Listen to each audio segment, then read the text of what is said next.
Pasal ke-65. Kolam Batseda dan sembuhnya seorang lumpuh. Syahdan maka mendekatlah hari raya Paskah. Dari itu Yesus naik bersama murid-muridnya ke Yerusalem. Kemudian pergilah Yesus ke kolam Batseda.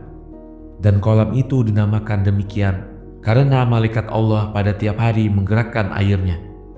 Dan barang siapa memasukinya pertama kali setelah ia bergerak, maka ia akan sembuh dari segala macam penyakit.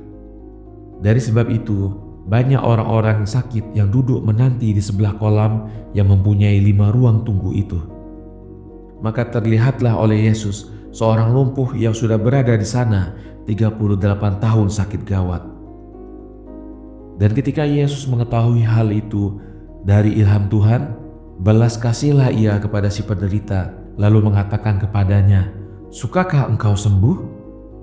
Maka dijawablah oleh si lumpuh, "Ya Tuan, tiada orang yang suka memasukkan aku ke dalam air apabila telah digerakkan oleh malaikat. Dan apabila aku sampai, sudah ada orang yang turun sebelumku dan memasukinya." Di saat itu Yesus menengadah ke langit sambil mengatakan, "Wahai Allah Tuhan kita, Tuhan nenek moyang kita, kasihanilah si lumpuh ini." Maka ketika Yesus mengatakan demikian itu, berkatalah, "Dengan nama Allah, sembuhlah wahai saudara, berdirilah dan angkatlah tempat tidurmu." Maka di saat itu berdirilah si lumpuh sambil memuji-muji Allah. Kemudian diangkatlah tempat tidur itu di atas bahunya. Kemudian pulanglah ia ke rumahnya seraya memuji-muji Allah. Maka menjeritlah mereka yang melihatnya, "Sesungguhnya hari ini adalah hari Sabat, maka tidak dibolehkan engkau mengangkat tempat tidurmu." Maka dijawablah, "Sebenarnya orang yang menyembuhkan aku itu yang mengatakan kepadaku, angkatlah tempat tidurmu dan pergilah untuk pulang ke rumahmu." Di saat itu ditanyalah ia oleh mereka, "Siapakah dia itu?" Dijawabnya, "Sesungguhnya aku tidak mengenal namanya." Ketika itu mereka mengatakan antara sesamanya, "Pastilah dia adalah Yesus orang Nazaret." Dan berkatalah sebagian yang lain, "Tidak, karena ia seorang kudus Allah, sedang yang berbuat demikian ini pasti adalah durhaka, karena ia melanggar kehormatan hari Sabat."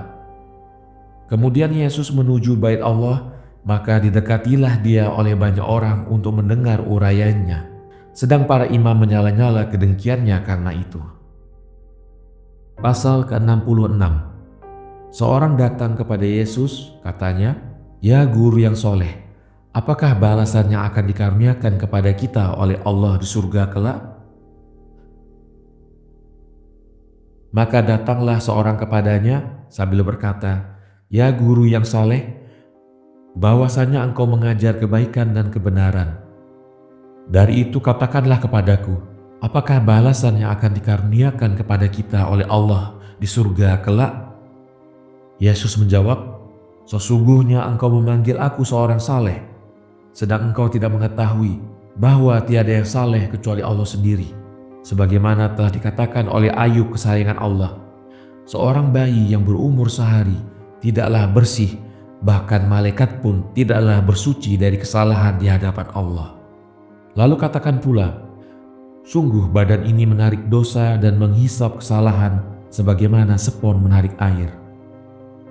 Maka terdiamlah imam itu karena ia gagal. Kemudian Yesus mengatakan, "Sesungguhnya aku katakan kepadamu, tiada sesuatu yang lebih berbahaya dari kata-kata. Karena Sulaiman telah mengatakan demikian, hidup dan mati itu kedua-duanya di bawah pengaruh lidah."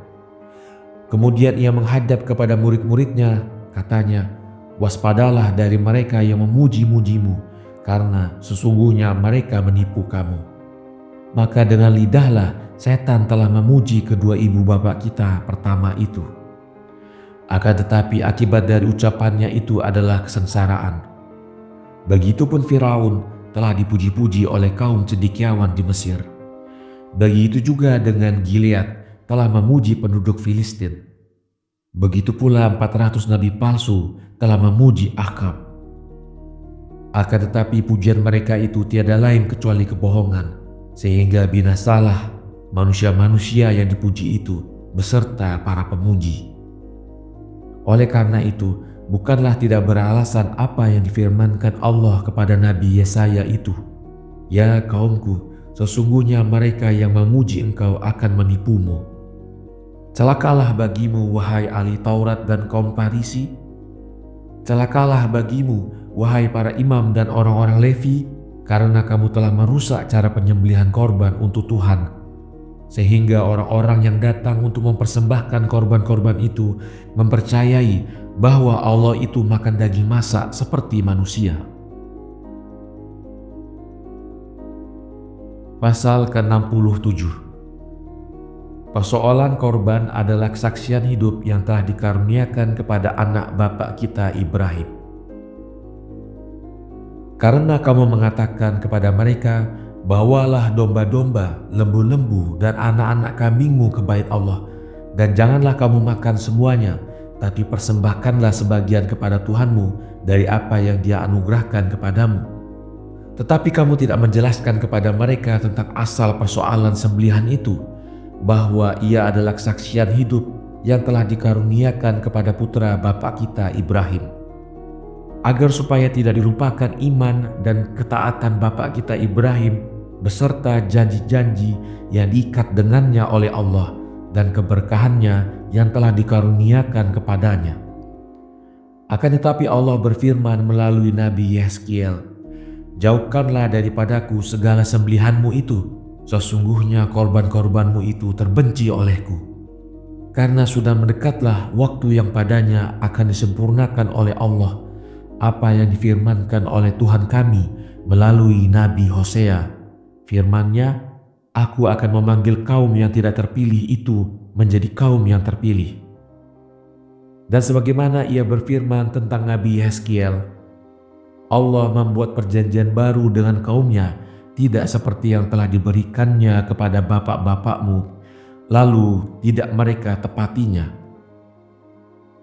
Dan Allah akan mencabut hati mereka yang seperti batu itu, kemudian akan mengaruniakan mereka hati yang baru.